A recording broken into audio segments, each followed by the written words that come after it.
का सेक्रेटरी बनेगा, कौन पीडब्ल्यूडी का सेक्रेटरी बनेगा, उनके बीच में अदला बदली कब और कैसे होगी, ये माननीय एलजी करेंगे निर्णय, न कि चुनावित सरकार। ये बड़े स्पष्ट प्रावधान है, मैं अभी आपको प्रावधान के नंबर नहीं दे रहा हूं।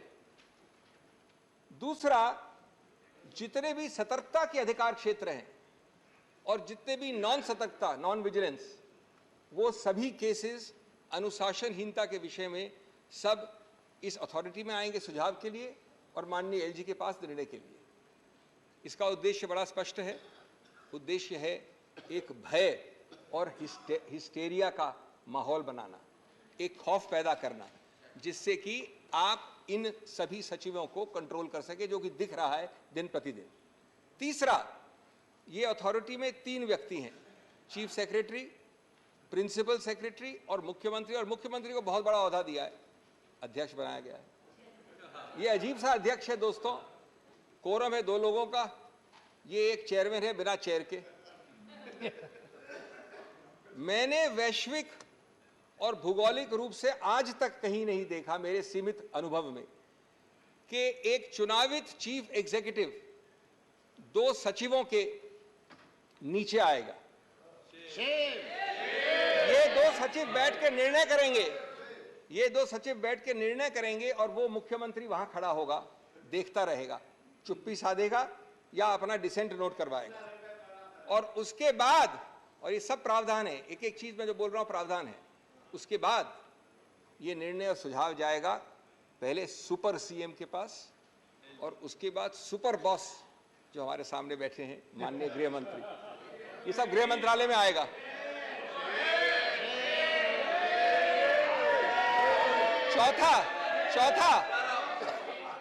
चौथा दोस्तों,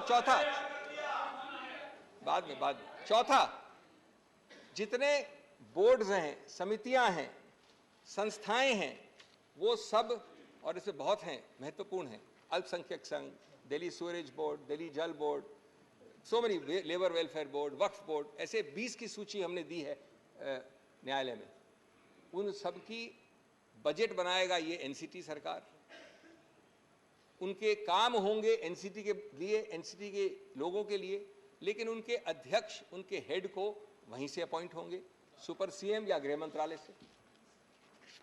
5वां, जो दूरगामी नीतियां हैं सभी सिविल सर्विस के लिए, उनके टेन्योर के लिए, उनके स्थानांतरण के लिए, उनकी नियुक्तियों के लिए, कौन सी पोस्ट नाजुक है, कौन सी पोस्ट सेंसिटिव नहीं है, और उपयुक्तता, वर्ड इस्तेमाल किया सूटेबिलिटी, उपयुक्तता इस अफसर की इस पद के लिए, ये सब, और हेड ऑफ डिपार्टमेंट कौन होना चाहिए, ये सब माननीय सुपर सीएम, और अंततोगत्वा हम जानते हैं कि जो सब चीज करती है नियंत्रण, वो होम मंत्रालय। हर छोटी चीज के लिए, एक हर बड़ी चीज के लिए पूर्ण रूपेण व्यापक निर्बाध टेक ओवर, कब्जा, निर्बाध कब्जा है।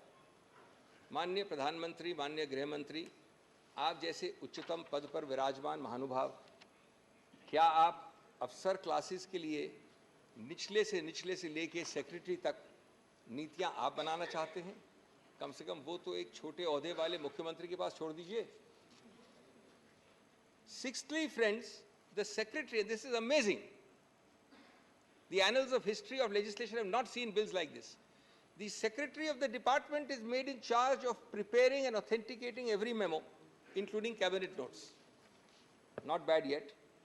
Disagreements between the secretary and the minister have to be recorded in writing and then sent to the LG, and the secretary in the act itself, in the bill itself, says that the secretary may write on the note which he sends to the LG why the secretary thinks that the Council of Ministers is taking a decision contrary to law. Any law. Law means any law. Any law of India, in the opinion of the secretary, is being violated by the Council of Ministers, goes to the LG.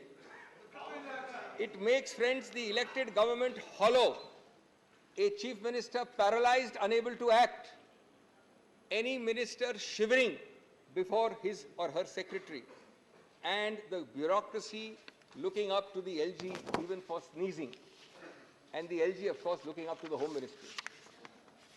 ऐसे हालात को देखकर मुझे वो पुराना शेर याद आया दोस्तों, एक काफिले वालों तुम इतना भी नहीं समझे, लूटा है तुम्हें रहजन ने रहबर के इशारे पर. This bill, friends, eliminates 2 out of the 3 interlocking, fundamental, distinct chains and institutions which form the bedrock of any assembly-based democracy, and therefore they hit at the very root of the basic structure. These 3 interlocking chains, which are discussed in 10 paragraphs of the Supreme Court judgment, I wish somebody had read the judgment carefully before drafting the bill, are: 1, a political executive through the Council of Ministers answerable to the people; 2, a civil service answerable to the political executive and hence accountable to the people through the political executive; and regulatory agencies which are an integral part of governance in any system. The bill simply eliminates number 2 and 3. Out of 3, it takes away 2. Friends, the object is not to make Hamlet the Prince of Denmark, not even the slave of Denmark, but to take over Denmark itself. It is to make Denmark a hollow shell, substitute NCT for Denmark. Its second impact is that it eliminates the accountability of the civil service completely. In doing so, it eliminates the very concept of Westminster-style democracy, which Delhi is supposed to be fully Westminster-style minus 3 subjects only.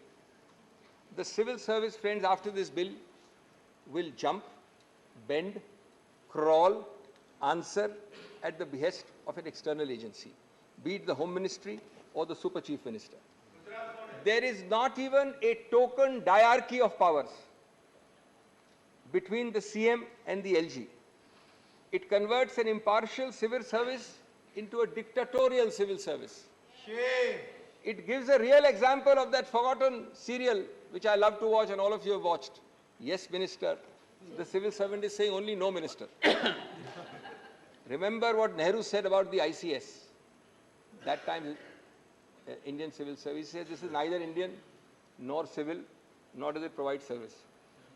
I'm not sure how accurately it will apply in 2023, but I think he came very close to it. एक म्यान में 2 तलवार नहीं है ये case. म्यान भी LG के पास है और तलवार भी केंद्र सरकार के पास है. मुख्यमंत्री एक कोने में खड़े होकर तमाशा देख सकते हैं सिर्फ. My third head of submission to this august house, friends. This bill seeks to amend the constitution by an act of parliament. The constitution and the debates underlying it all wanted Delhi to have all powers minus 3. This bill adds a 4th to those 3, and it does it magically without a constitutional amendment. It is indeed magic, even if it is black magic, because you can amend a constitution without a constitutional amendment. Absolutely black. 4th, decimating 2 out of the 3 prongs of a Westminster-style democracy, which has an answerable and accountable civil service and a regulatory agency, clearly violates the basic structure, because the basic structure of an assembly-based democracy includes these 3 interlocking chains. I believe that that would be a very likely Supreme Court conclusion if at all this bill is passed. Fifthly, it also violates the basic structure in another manner. The principle of decentralized federal government that has already been a part of the basic structure from the days of Bombay in 1993. Around the time, by the way, when 239AA was created.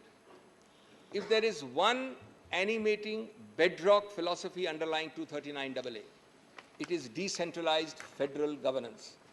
Otherwise, why not keep Delhi as a mere large municipality under central government's control?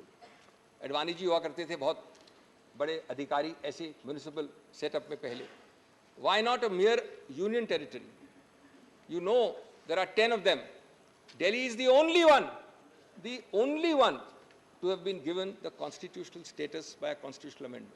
No other union territory. Why? Para 77 of the 2023 judgment partly answers that. I quote, "In the spiral of cooperative federalism, the Union of India must exercise its powers within the boundaries created by the Constitution. NCT Delhi, in having a sui generis federal model, must be allowed to function in the domain chartered for it by the Constitution. The Union and the NCT share a unique federal relationship. It does not mean that NCT is subsumed in the Union merely because it is not a state. ये मेरे शब्द नहीं हैं, ये उच्चतम न्यायालय के शब्द हैं. Friends, Delhi alone, out of 10 such territories, was given this constitutional status. Not only because federalism and the aspirations of the people of Delhi were recognized, but the idea was that you will not be able to amend it out of shape, out of character, without a constitutional amendment. You don't have it today. You have a statute. This arrogant government, and this is very interesting, this arrogant government first tried it by invading Delhi's special status in 2016 and 17. Forgotten now, by executive action without even a statute. We argued and we got a 2018 first Constitution Bench judgment which struck it down. It did it again by a second notification without a constitutional amendment and lost it, and the judgment came in 2023, a few months ago. But friends, unfortunately there is no cap on deliberate foolishness. There is no bar to repetitive constitutional error. They have done this again. This time they've upgraded it from a notification to a statute, but still without a constitutional amendment. And even if this bill is passed, which I am sure it will not be, the result will be the same a third time. History will repeat itself. Friends, constitutional stupidity masquerading as power is by no means a new phenomenon, especially when reason falls on deaf ears. The result is always the same: जिहालत, हिमाकत और नफरत. संविधान का basic structure दोस्तों लम्हों की बात नहीं है, सदियों की बात है. और अगर संविधान को सदियां सुनेगी, लम्हे नहीं, तो हम सबका उत्तरदायित्व बनता है कि हम उस संविधान की आवाज की हिफाजत करें. क्योंकि अदर नहीं तो संविधान चीख चीख कर कहेगा मुझे लम्हे नहीं, सदियां सुनेंगी, हिफाजत से मेरी आवाज रखना. आज आप केंद्र में हैं, मैं आप पार्टी की बात नहीं कर रहा हूं, मैं बीजेपी की बात कर रहा हूं. आज आप ट्रेजरी बेंच में हैं, कल कोई और होगा. ये कायम रहेंगे कि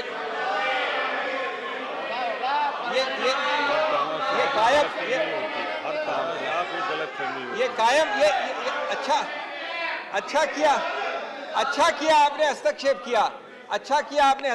किया, क्योंकि आपके कायम शब्द के लिए मेरे पास एक जवाब है. तुमसे पहले भी वो जो शख्स यहाँ तख्त नशीं था, तुमसे पहले भी जो यहाँ शख्स तख्त नशीं था, उसको भी अपना खुदा होने का इतना ही यकीन था.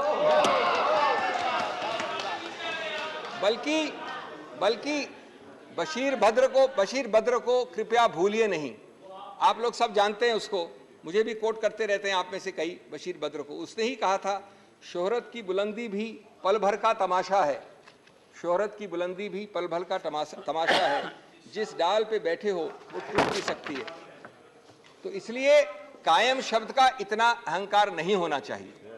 Sixthly, friends, let me read some seminal words in the 2023 judgment. Now, these are going to take a little bit of time.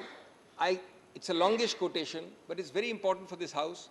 10 paras, and I'm only reading selectively, of the Supreme Court. It's completely forgotten. I'll read a little quickly and fast. This is a unanimous judgment, not a single dissent. And these words have been ignored, and they are not my words. Even though it's long, pardon me, allow me to read it. It's the highest court of the country. In a democracy, each word I'm reading is a quotation, and I can assure you these words will come to haunt you. In a democracy, accountability lies with the people who are the ultimate sovereign. The cabinet, consisting of elected representatives, is collectively responsible for the proper administration of the country and is answerable to the legislature for its actions. The government is responsible for the decisions and policies of each of the ministers and of their departments.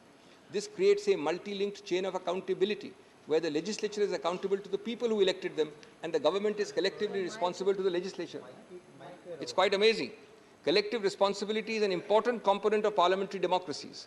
The day-to-day decisions of the Council of Ministers are to be implemented by a neutral civil service under the administrative control of the ministers, in order to ensure that the functioning of the government reflects the preferences of the elected ministers and through them the will of the people. it is essential to scrutinize the link of accountability between the civil service professionals and the elected ministers who oversee them. Under the Westminster parliamentary democracy, civil service constitutes an important component of a triple chain of command that ensures democratic accountability. हर शब्द की धज्जियां उड़ा रहा है ये bill, हर शब्द की. The triple chain of command is as follows. Civil service officers are accountable to the ministers, ministers are accountable to parliament, and thirdly, parliament legislature is accountable to the electorate. An unaccountable and non-responsive civil service may pose a serious problem for governance in a democracy. It creates a possibility that the permanent executive, consisting of unelected civil service officers who play a decisive role in the implementation of government policy, may act in ways that disregard the will of the electorate. In a federal polity, a fundamental question which arises is which would be the more appropriate authority to whom the civil service officers would be accountable. Everything which the bill is saying is dealt with here. In a democratic form of government, only one more para is left, friends, the real power of administration must reside in the elected arm of the government. Subject to the confines of the Constitution, a constitutionally entrenched and democratically elected government needs to have control over its administration. If a democratically elected government is not provided with the power to control the officers posted within its domain, then the principle underlying the triple chain of command of collective responsibility would become redundant. That is to say, if the government is not able to control and hold to account the officers posted in its service, then its responsibility towards the legislature as well as the public is diluted. The principle of collective responsibility extends to the responsibility of officers, who in turn report to the ministers. If the officers stop reporting to the ministers or do not abide by their directions, the entire principle of collective responsibility is affected. Therefore, GNCT ought to have control over the services. Now, I know there's a statute. I'll deal with their best defense, which has been raised by the government. But first, I have read to you 10 paragraphs. For those interested, from 102 to 111. Clearly, friends, this bill is therefore, in the light of these paragraphs, stillborn.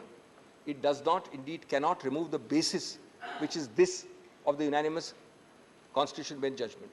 These quotations I have just read are bedrock principles. This bill is simply providing provisions directly contradicting these bedrock principles. It cannot simply nullify a unanimous Constitution Bench. It must at least amount to removing its basis and rendering that judgment inoperable. I have just read to you passages which are impossible to remove the basis of. These are bedrock principles. How do you remove the basis? It is therefore trying to overrule directly a Supreme Court judgment. It therefore is an impermissible constitutional exercise if you try to nullify a Supreme Court judgment without removing its basis. It is not only does this bill insult the people of Delhi, it insults the Supreme Court. It insults our intelligence. कभी दिल में ख्याल आता है कि जैसे 1935 वाले government of India act में चुनाव जरूर रखे थे, लेकिन पावर नहीं रखा था कुछ भी. क्या यही कॉलोनियल मॉडल का आप कार्यान्वित कर रहे हैं आज इस बिल द्वारा? हम आपको चुनाव दे रहे हैं, पद दे रहे हैं, लेकिन पावर नहीं दे रहे हैं. Is this not an illegal power grab through the back door?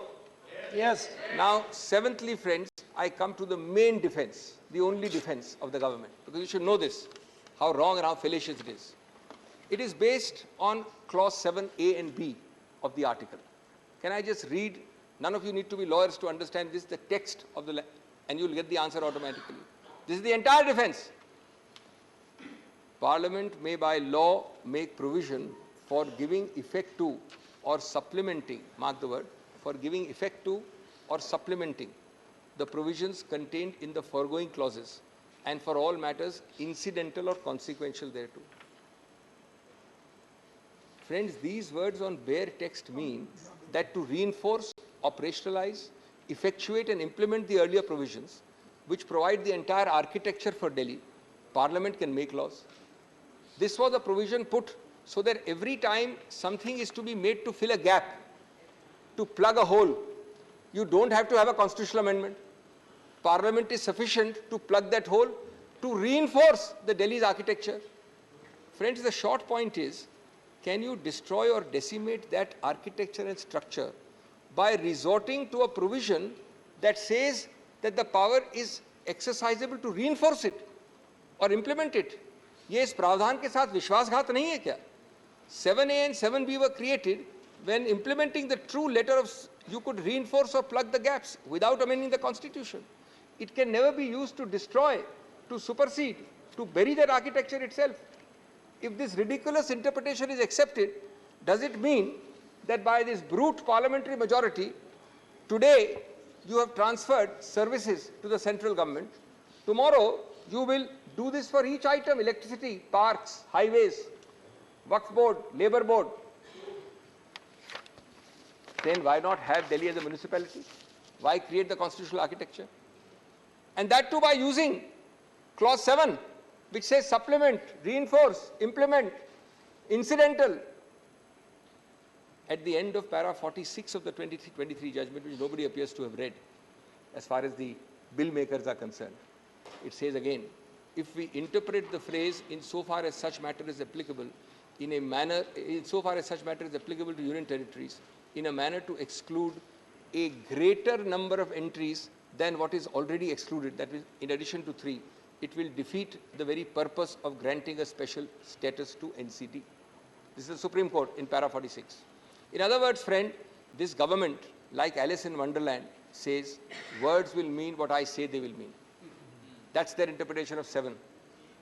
I will use 7 as a Brahmastra, not to supplement and implement 239AA, but to supplant it, to reduce it to vanishing point. The scalpel created to heal, to cauterize, to cure, to fill gaps, to make you more healthy, will now be used to stab and kill. Obviously, only Alice in Wonderland in this government is on the same page on this. दोस्तों, ये सब प्रावधान जैसे clause 7 है और इस तरह प्रकार के प्रावधान कई जगह होते हैं, आम चीज़ है, लोगों की आवाज़ को ज़्यादा सशक्त बनाने के लिए है, विकास और समृद्धि की गति और दिशा को प्रोत्साहित करने के लिए है, न कि वोट डालने वाली जनता को निहत्था बनाने के लिए, उसको बेबस करने के लिए। इस बिल ने ऐसे सभी उद्देश्यों को अपने माथे पे उल्टा करके रख दिया है। संविधान को इस प्रकार से विकृत करेंगे आप तो परवीन शाकर के शब्द पूरी तरह से लागू होंगे। ए मेरी गुलजमी तुझे चाह थी एक किताब की। अब संविधान वाली किताब की बात कर रहे हैं। ए मेरी गुलजमी तुझे चाह थी किताब की, अहले किताब का मगर क्या तूने हाल कर दिया। Those in the treasury benches adopting this are actually distorting it out of recognition. The fundamental error of the central government and of the Honorable Home Ministry is to confuse the existence of power with the validity of its exercise. For the last several days, we have been hearing curtain raisers coming from the Home Ministry that we have the power. We are not talking about competence. The question is, if you have the power, its existence is subject to substantive limits. 3 4 minutes more. What you do not have is the power to cross the Lakshman Rekha, which this bill is designed to cross. The question of competence to pass a law, which I am not at all addressing here, is quite different from whether the law is a valid exercise of such competence. Not when it violates the basic structure, not when it violates substantive provisions. Friends, the bill is designed to violate specifically all those substantive limits. This is beyond the remit of any statutory bill. Whether even a constitutional amendment can do it, we will see when they bring a constitutional amendment in a 4th round. But the statute being lower than the Constitution must go. The Constitution is itself challengeable if it violates the basic structure. That stage has not come. Turning now to my 8th head, and I'm finishing very quickly, just give me a few minutes more. It is convenient to forget, and this you'll be interested to know. Now that we are having a bill, we tend to forget this. There were no exigent circumstances on 19th of May when you passed the ordinance. The Supreme Court has said in 100 judgments, you must demonstrate how, quote unquote, it is necessary to take immediate action. Immediate necessity is distinguished from mere desirability. These are not my words, they are Supreme Court words. Expression necessity coupled with immediate action conveys the sense that it is imperative due to an emergent situation to promulgate an ordinance. Now I want to tell you, on 11 मई 2 महीने की जिरे और बहस के बाद ये constitution bench ने निर्णय दिया। 6 दिन बाद 17 मई को कैबिनेट ने अप्रूव कर दिया ऑर्डिनेंस। लेकिन पारित नहीं किया, घोषित नहीं किया, क्योंकि वो जानते थे 2 दिन बचे हैं अभी उच्चतम न्यायालय के बैठने के लिए। 19 तारीख को उच्चतम न्यायालय अवकाश पे जा रही थी। The revised time given to you by the LOP was 1 second. Some of my friends here are prepared to donate some time. 30 minutes. You have left only 13 minutes for Mr. Chidambaram. 2 minutes more. 2 minutes more. So you will leave 11 minutes for him. Yes, yes. Then there are other people to donate go time ahead. to us. There are other people. On 19th May, 1 second, 1 second. Important legislation रहने के I, ये जरूरी है कि बहस अच्छी हो रही है। बहुत दिन के बाद बहस अच्छी हो रही है, सभी लोगों को सुनने में आ रहा है और नॉलेजेबल है, तो आप कंसीडर करिए, आपके हाथ में है, और एक 10 मिनट एक्सटेंड कर दीजिए। 5 minute. Every minute used by you, doctor, will cut into the time of Mr. Chidambaram. No. Initially, both were given equal time. Then his time was increased. माननीय अध्यक्ष, Go ahead. माननीय अध्यक्ष महोदय, Last 1 minute. 17 तारीख को ये पारित हो, ये अप्रूव हो गया कैबिनेट द्वारा। इसको आप 19 की शाम को 5 बजे के बाद, जब मैं घर जा रहा था, कोर्ट से क्यों लाए? क्योंकि आपको मालूम है कि 19 तारीख लास्ट डे था कोर्ट के फंक्शनिंग का, उसके बाद अवकाश थी। क्या you wait for 2 days fearful that the Supreme Court is sitting till 19th May? Is this not cheap tactics and chicanery at its worst? The deleterious effects of this ordinance were visible in the last 2 or 3 months it's been there. Governance is at a standstill. 2 bureaucrats are threatening to take majority decisions over the Chief Minister's head. The LG daily trespasses in all domains of elected reps. Heads of bodies funded and operated by NCT are approved and controlled by the Home Ministry. NCT is reduced to a fiefdom of the central government. Insubordination is at its peak. हमारी बात आप सुनते, मैं बस अंत कर रहा हूँ 1 मिनट में। हमारी बात तो आप सुनेंगे नहीं, सुनते नहीं हैं। कम से कम अपने मार्गदर्शक मंडल की बात तो सुन लिया करिए, या कभी कभी उनसे बात करते हैं, पूछते हैं, उनको भी भूल गए आप लोग।